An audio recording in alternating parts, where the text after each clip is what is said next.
Mariánské údolí v Brně zaplnily skautské oddíly z celé Evropy. Na takzvané Jamboree, které se v České republice naposledy konalo před 9 lety, přijelo 2,5 tisíce mladých lidí. Mají před sebou týden naplněný zajímavými sportovními a kulturními akcemi a taky vzájemné poznávání jiných národností.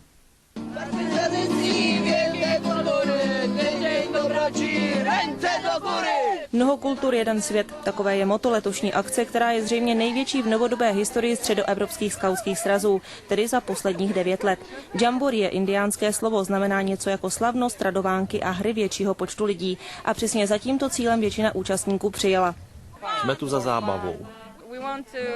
Chceme získat zkušenosti společně s dalšími skauty ze střední Evropy. Přijeli jsme v sobotu, moc se nám tu líbí, bezva.